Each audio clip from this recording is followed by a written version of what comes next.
seconds. It's a one of a kind, only in the DTM. Yes, man, you did it. Thank you, guys.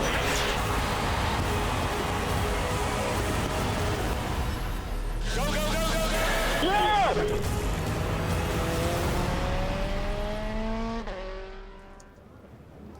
Hello and welcome to Norisring, qualifying for race 5 in the DTM as we turn our attention to this street circuit of 2.3 kilometers, and it has just stopped raining. It's been raining up until around about 10 minutes ago, and now the wind has picked up and the weather conditions are changing. Tense times for the teams, tense times for the engineers, as they're going to send the drivers out for qualifying. The first race, of course, DTM in 2015, with 2 races per weekend, as we look at the car there of Robert Wickens. Alongside me is Chris Hartley.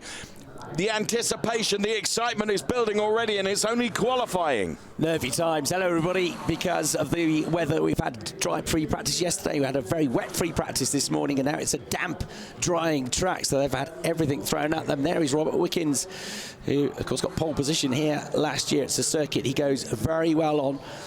The Mercedes driver will be poised and ready to go. It's a short, sharp 20-minute qualifying session for the first race of the weekend, which will be coming later on this afternoon. There is former champion Mike Rockenfeller. Audi is the car to be in at the moment. They have dominated poles, they've dominated race wins, but it's going to be about your judgment in this qualifying session, Dave. 20 minutes, lots of cars, a short circuit. Trying to get a clear lap in is not going to be easy. No, you're absolutely right, as we look at the car of Timo Glock, who had a spin in practice this morning. He's making his way out into the pit lane now. Already there is Mike Rockenfeller, as you can see. And the championship going into this race being led by the erstwhile king of Norisring, who became king of Lausitzring as well, and that's Jamie Green, the Brit star. And he'll be looking forward to this, I am sure, and coming here on a high of confidence. So there's the results from free practice 2. It was Robert Wickens that topped the table. Then it was Mike Rockenfeller, then Timo Glock, Scheider, and Jamie Green, who we were just talking about, was P5, but you know, look at the margins, it's tenths, isn't it? I suppose the surprise in all of that for me is BMW. Yeah, quite possibly. They have struggled so far this year, haven't they? Their best placed driver in the championship is Maxime Martin, who's down in 8th place, and they haven't had a sniff of a podium yet. They might be one team praying for rain. But it's been, we might talk about it more when it gets dry, because it is meant to get dry later in the weekend. There's been a slight change with the tyres, yes, the Hankook supply, that might bring BMW back into it. I'll certainly be hoping so. It's to do with weight variance in the tyres. There's a tolerance, and the tyres have always been within the tolerance level, but at the upper end. And you and I were talking to Manfred Sandbecker from Hankook last night to get the absolute facts. And you know, they have restructured, haven't they? And they've made that tolerance window narrower now. And those are the tyres that are going to be used this weekend. So we will see, because undoubtedly the Audi cars have made most of that weight variance in the tyres. Absolutely, yeah. And you're talking about hundredths of a second. That's all it takes in DTM, particularly here at the Norisring. Couple of tenths of a second slower than your competitor won't just put you behind him, it will probably put you behind about 6 or 7 other cars. Yes. So you're talking tiny margins. It's so competitive. Everything is so finite between these manufacturers. There's hardly anything to choose between them. If you've got a car which is just ever so slightly off the pace for whatever reason, you'll find yourself struggling at the back of the field. Okay, Antonio Felix da Costa, there's Daniel Juncker-Dea as the cars make their way out onto the track for qualifying for race 5 here at the Norisring. We're in Nuremberg, and it is the one weekend every year that these public roads become street circuit for DTM, and there you can see it in all its glory. It's tight, it's unforgiving, there's concrete walls, but in its own way, it's absolutely alluring and unique, Chris. Yeah, this is all about fast straights and tight chicanes and hairpins. It's about brakes as much as anything else, but getting the right braking point. The circuit is going to dry as this session goes on. Only about 20 minutes ago, we had the end of the Audi TT Cup support race. There was no dry line. And suddenly, at parts of the circuit, there's a very dry line. At other parts of the circuit, like this, still very wet. I remember from the race last year, and bear in mind we only had one race last year, this man, Bruno Spengler, was the very first to come off wet weather tyres and go onto slicks. And it worked for him in the race. We will see what will happen in this qualifying session. It is short, sharp, as you say. The clock to the left of your screen, as you can see, we're down to just 18 minutes and a few seconds already. Now to the Bruno Spengler car. Behind the Bruno Spengler car is the Matthias Ekstrom Audi, which is running a special livery this weekend to celebrate the fact of Hans-Joachim Stuck's first ever win in the Audi at the Norisring, and that was the livery that was used. So both cars are here, and of course they'd love Matthias Ekstrom to take a win this weekend as well. He'd love to, and he'd be seeking his maiden win here, wouldn't he? Yes. He actually crossed the line first a couple of years ago, and had the win taken away from him. So he's got, as he says, unfinished business here. The Swede, he's going well. He's the double champion. He's one of the more experienced drivers in the field, and he's second in the championship. He's had a win. He's the only driver, apart from Jamie Green this year, to take a win. Jamie's won 3 out of 4, and this is his circuit. Jamie Green has won here 4 times and been on the podium a couple of other times in recent occasions. As you say, he's the championship leader, having taken a couple of years away from winning. He finished 3rd in the championship a few years ago, hadn't won for Audi, and then he's got 3 out of 4 all of a sudden. Yeah. Timo Scheider is that tops the table at the moment. We have 17 minutes remaining. There is Timo Glock. And yellow flag in turn 2 for reasons we know not yet. But there is Timo Glock. And he crosses the timing line to set an early pole, but it is early. 55.621 with still 16 minutes of the session to go. There's Robert Wickens, who has, he's always seemingly gone very well here. So Robert Wickens in the Mercedes-Benz, 20.3 in the first sector, 20.4 in the sector. It was the best of anyone in the first sector, but then sector 2 and sector 3 weren't quite as good. We are only talking hundredths and tenths of seconds, but nonetheless. It's Glock, it's Wehrlein, it's Spengler, then it's Tomczyk, Timo Scheider, Rockenfeller, the top 6 at the moment. Surely, Dave, this session with the track drying is going to be about 2 things. One, it's going to be about who is almost last to cross the line, because the track is going to get better and better as the session goes on. And B, it's about, will it get dry enough to properly go for it on slick tyres? It's going to be towards the end of the session, isn't it? But you made the point earlier in the program. You can see that line now, can't you? For sure. Martin Tomczyk currently P3. It's very wet there still, isn't it? Yeah, they're up. It's not a long circuit either, is it? It's 2.3 kilometres. With these cars on the track now, dissipating any that's laying on the line. Robert Wickens now the quickest. And there he is, 54.498. Yeah, Paul di Resta's going well. Fastest second sector, and he's gone from 23rd to 2nd. Paul di Resta was on the front row of the grid here last year, and he's come back to DTM. And he and Jamie Green got together, didn't they? And that's before the start of the race, yeah. What ended it for Paul di Resta. Yeah, but, genuine mistake from Jamie Green. Yeah, I mean, they're friends, aren't they? Jamie indeed. Just clicked the back on the formation lap of Paul di Resta. And that was the end of it, ruined his weekend. Jamie went on to finish on the podium in 2nd place. So Wickens, Tomczyk, Wehrlein, the 1, 2, 3 at the moment. There is Danny Juncker-Deya, who now goes P3. So it's Wickens, Tomczyk, Juncker-Deya. Expect the graphics on the left-hand side of your screen to constantly change as this session goes on. On board with Christian Vittoris, who's done personal bests in Sector 1 and Sector 2, turns in, and a lot of steering lock has to be used because there's like 2 hairpins at either end of this circuit with the Scholler-Esters in the middle. The drivers generally love this place, and Vittoris goes P1 with a 54.496. So it's now Vittoris, Wickens and Tomczyk. Here's Antonio Felix da Costa, who runs that number 13. Of course, DTM this year, the drivers choosing their permanent numbers to run with. And for whatever reasons, Antonio Felix da Costa going for the number 13. Yeah, Antonio, well, pretty much like everybody out there, he's getting quicker and quicker as the session goes on. Their times are all lighting up green, which means personal best sectors. Yes. And there's the man, Norisring specialist, Jamie Green, championship leader, the Leicester-based driver, one of the very experienced drivers in DTM. Got 24 drivers, Dave. 8 of them, a third of them, are DTM champions. Yes. And 16 of them have won a race. So it's a super competitive field.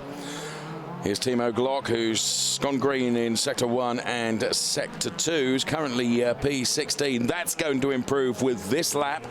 That's for sure. So Timo Glock for BMW crosses the timing line now and goes P4 with a 54.548. There's Martin Tomczyk, who's currently right at the top of that chart. Now, I think there, Tomczyk is looking for the water to keep those wet weather tyres within the range. Not everybody is, though, which makes you think, are some of them already on the slick tyres? Possibly. Because it's very dry on certain parts. There's a properly dry line. So we don't know. Not privy to the information of who's gone wets and who's gone slicks, but I wouldn't be surprised if 1 or 2 have already gone straight out there on slick tyres. Augusto Farfus has just got himself up to 3rd place. Very quick, in particular in the first sector. So the Brazilian, who had a bad season last year, up to 3rd place now. And of course he comes off the back of being quickest in the Spa 24-hour test earlier. So Augusto feeling good about things at the moment.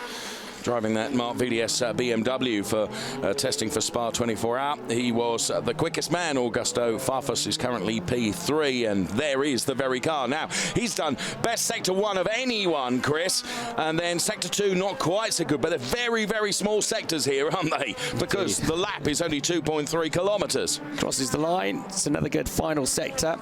6th place at the moment, though. So Hunkadea, the Spaniard, is quickest, 54.1.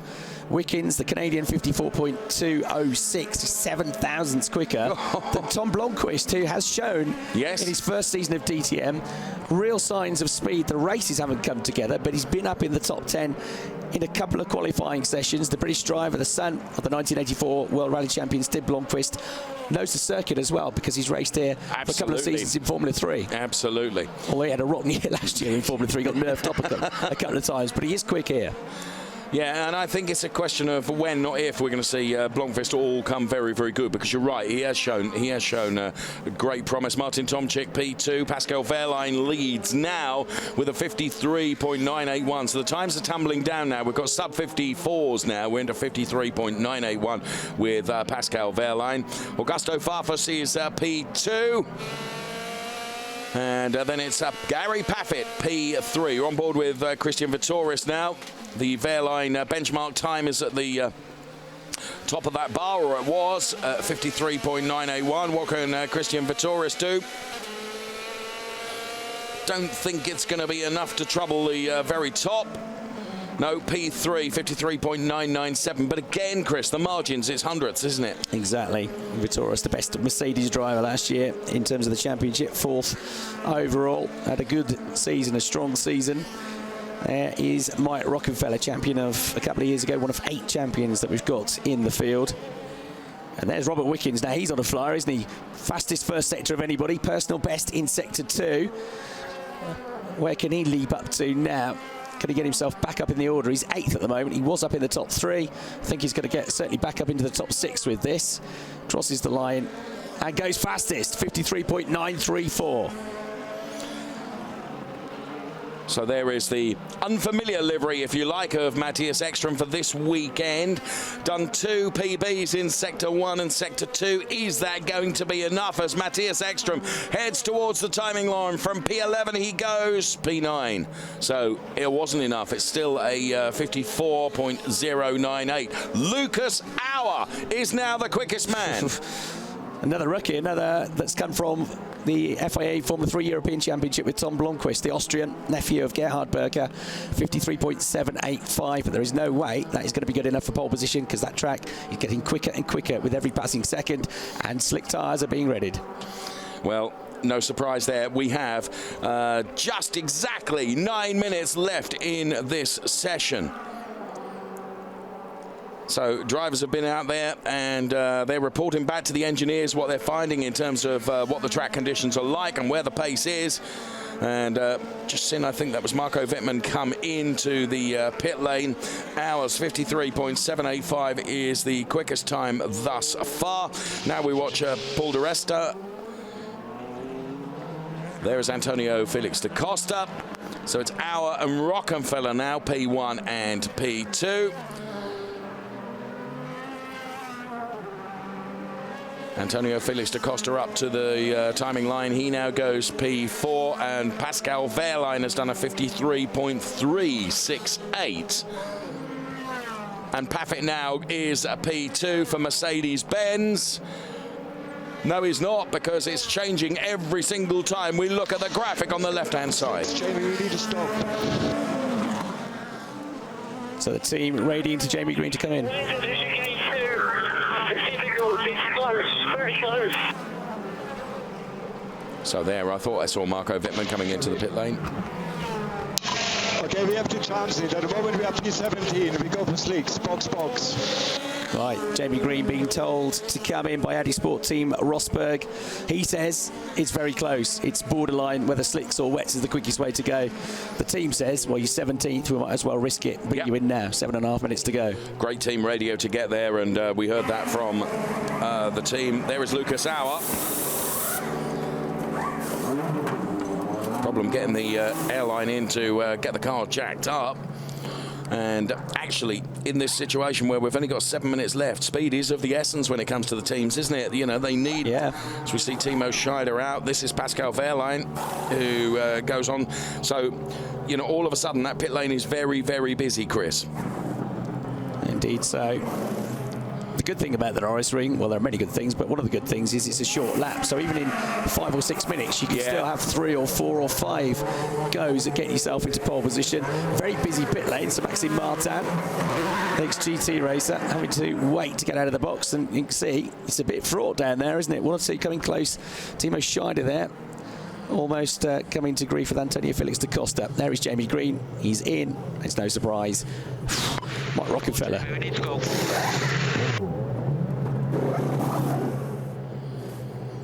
So Jamie was not, when we heard on the team radio, you know, he was not absolutely convinced slick's the way to go.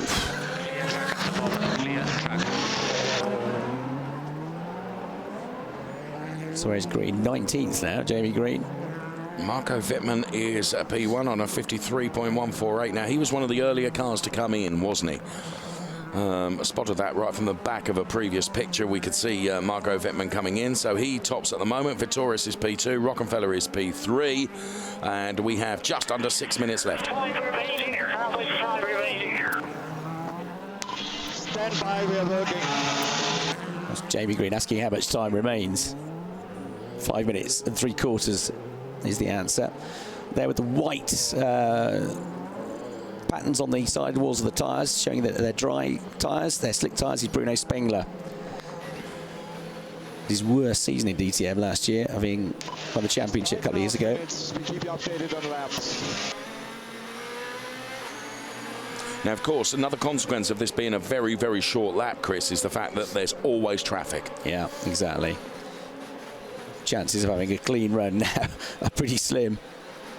But, you know, if you're going to get traffic, you want it now, not at the end of the session where the track is going to be presumably at its best. Yeah.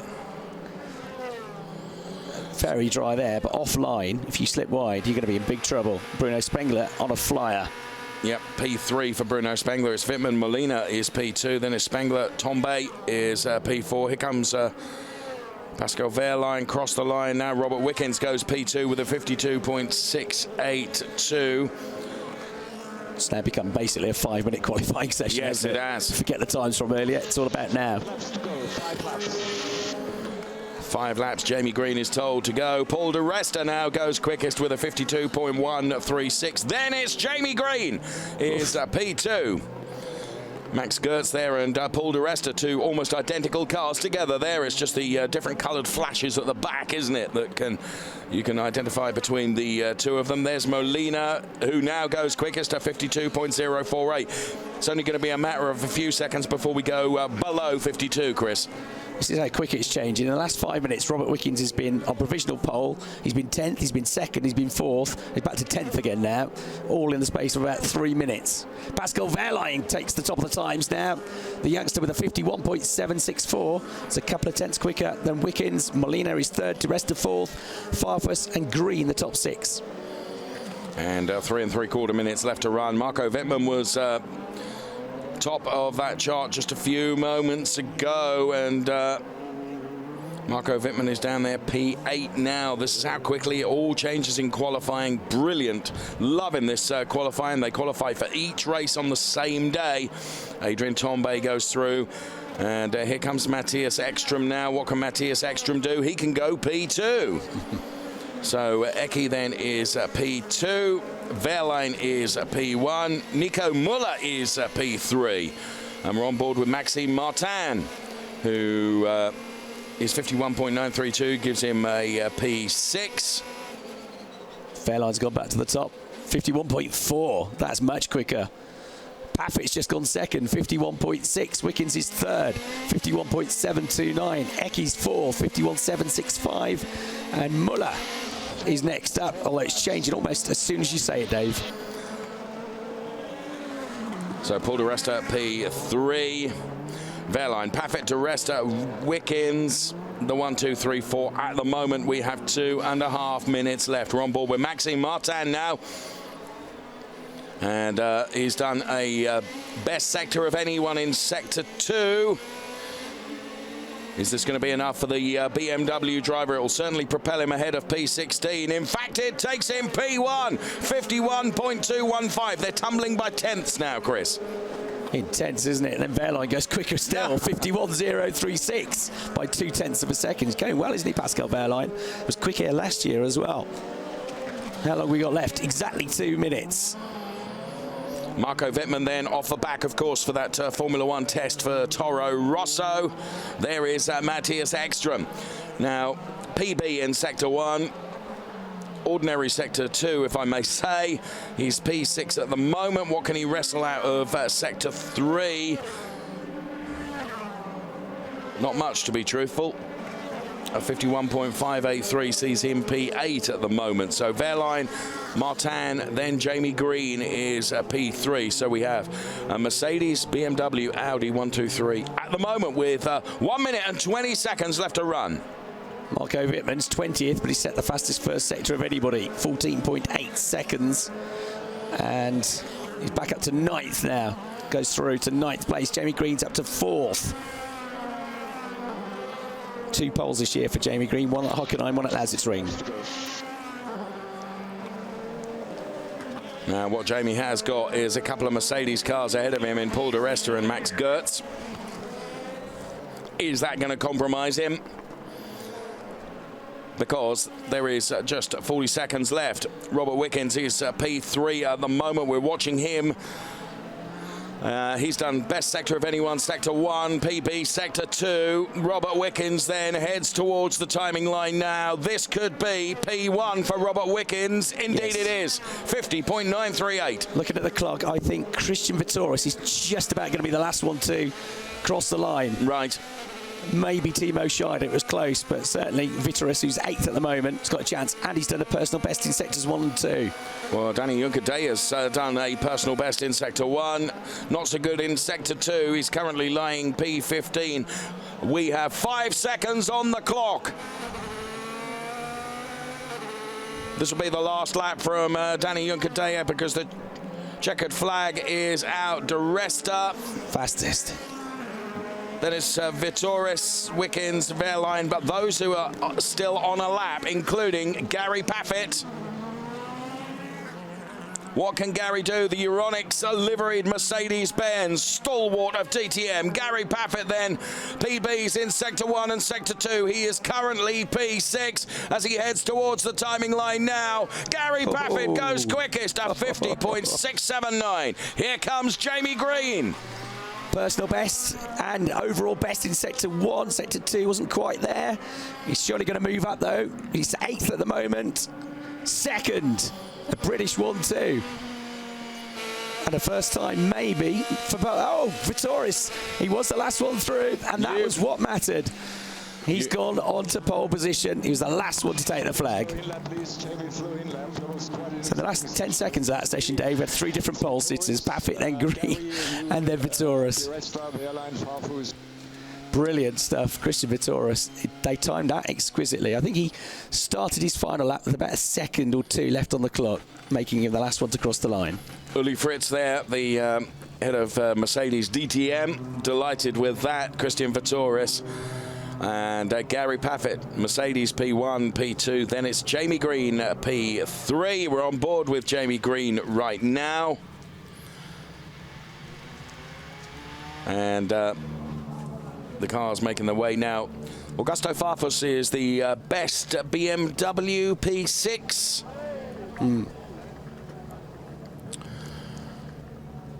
Well, it was all about running right to the very end of that session, trying to avoid traffic where you can around such a short lap. There's the Gary Paffett car. But that's the man that has put it on pole position. Christian Vitoris. He's the last one to start the lap, but he still had to put it together, didn't he? Absolutely. And he was fastest by 39 thousandths of a second from Gary Paffett. Extraordinary margin. Nothing, is it? Absolutely extraordinary. Look how centimetre on a lap, isn't it, or something like that? Absolutely delighted with that. I think Gary Paffett will be pleased, though. His best so far this season has been 11th. He started at the back more often than not. He's come through in the races but he's come through, hasn't he? Yes. But yeah, he'll be well chuffed, I think, with second place. Jamie Green, I think, will be okay with third. In almost a bit of a lottery that session, so if you're somewhere in the top 6 or 7, you can't be too disappointed, I don't think. No, I think you're right. So cars being pushed back into the garages then, and the race to come a little bit later today, but as we see Gary Paffett walking away then, and Paul di Resta in shot as well. The qualifying session for DTM Race 1 done and dusted, and it's a Mercedes lockout on the front row. Here comes the confirmation of where we're at then as we look at this Norisring circuit. Christian Vitoris P1, Gary Paffett P2, Mercedes. Then it's Jamie Green for Audi. Then we see another couple of Mercedes in Paul di Resta and Pascal Wehrlein before Augusto Farfus, the best BMW to show, P6. Then it's Robert Wickens, Marco Wittmann, Miguel Molina, Martin Tomczyk, Danny Juncadella and Lucas Au. Good qualifying from Lucas Au. Yeah, very good. P12. Then we see Spengler, Martin, Glock, Multara, Blomqvist, Felix da Costa, Nico Muller, Gertz, Ekstrom, Rockefeller, Tombe and Timo Scheider. Timo will be bitterly disappointed with that, Chris. He struggled all the way through. He was never really in the hunt, was he? First time this season, Dave. 5th qualifying session of the year. First time we've not had an Audi on pole position. In fact, there are only 2 Audis in the top 10, I think. Take some slow-mos then of the top 3. First of all, the Hoffman Group Audi RS5 DTM, the king of Norisring, Jamie Green. What can he do a little later today from P3? So Wolfgang Ulrich is delighted with that. This man will be delighted with his P2, Gary Paffett. The Euronics Mercedes driver Gary Paffett puts that car for Race 1 this afternoon on P2. A lot of British support here for Gary Paffett. As you can see, the Union flag fluttering in the wind. But this man did it all right at the very end of the session. Chris, you correctly predicted that he was going to be the last one to cross the line and had to make it count, and he did make it count. He goes P1, so he will be on pole position. Big, big smile under that crash helmet, isn't there? You can tell. Twinkle in the eye, 2nd career pole position in DTM. Can he get his 2nd DTM victory in the first of 2 races this weekend? The shorter 40-minute race to come later today. Christian Vitoris did it, but he only just about did it. A few thousandths of a second, 37 thousandths of a second, covering the top 3.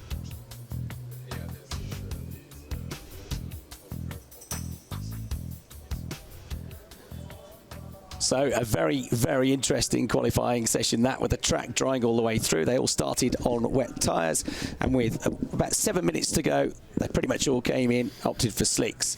And that's what happens if you get it slightly wrong here at the Norisring. There is no room for error. There's no forgiveness, other than on the way into the first hairpin where there's a bit of runoff. On the way out of the corners, you run wide, you understeer, bang, you're in the wall. And that's exactly what happened to Nico Müller. And of course, if you run a little bit wide, it's all paved there as well, much less grip. That's going to be close, isn't it? That's going to be there. Too close. Ta-da, mirror. Shan't be the only one this weekend to do that. No, you're right. Look how that rear wing flexes as well on the impact there. That the back end of the Lucas Auer car, with various bits being deposited now on the paved area. And here we can see it from the shot. Brilliant replays here. Hold tight. Not much you can do now. Once you're at that angle, you just got to lift a little bit off the throttle and give it as much input in the steering as you can. But it's going to hit the wall whatever you do, isn't it? Yeah. A couple of weeks ago, Lucas Auer was in comms with us at another event in his at the Red Bull Ring. And, really nice guy. So some of the water being sponged away. Here's the grid then, Chris. We'll do it row by row for the race this afternoon or this evening. Christian Vittoris and Gary Paffett will be on row 1. And then on row 2, the championship leader, Jamie Green, the best of the Audis, Paul di Resta, qualifying well, 4th. Qualified well here last year. Next row sees Pascal Wehrlein and the best of the BMWs alongside with Augusto Farfus. Next up, 7th and 8th, Robert Wickens, who always goes well here, and local driver, Marco Wittmann.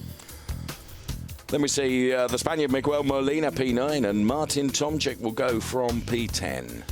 11th and 12th, Daniel Hunkadea. Dan was on provisional pole at one point. Lucas Auer with by far his best DTM qualifying session so far. Bruno Spengler, P13, Maxime Martin, P14 with a BMW lockout on that row. Timo Glock, the ex-F1 racer, and Edo Motara, who's third in the championship. Disappointment for him. Tom Blomqvist and Antonio Felix da Costa, P17 and P18. Nico Müller brushed the wall, 19th place in the end, and rookie Maximilian Gutz, the XGT racer, is 20th. Matthias Ekstrom and Mike Rockenfeller go P21 and 22. Adrian Tombe and Timo Scheider, both very disappointed, will start on the back row of the grid. So as we take some more super slow-mo replays of some of the fantastic images that we're able to bring you from that qualifying session for DTM, the race to come a little bit later. And there, the joy of Christian Vittoris then. And Gary Paffett's pretty happy as well. That's better, he says. 10 years since he won his championship, his DTM championship. Still competitive, is Gary. Oh, absolutely. Absolutely. Trouble is, Gary, it might not stay wet for very long because the sun's out now. So it's going to be interesting because we don't really have a gauge yet on where everybody's at in dry conditions. Don't. Just had the one practice session yesterday in the dry, haven't we? Absolutely. That's going to be some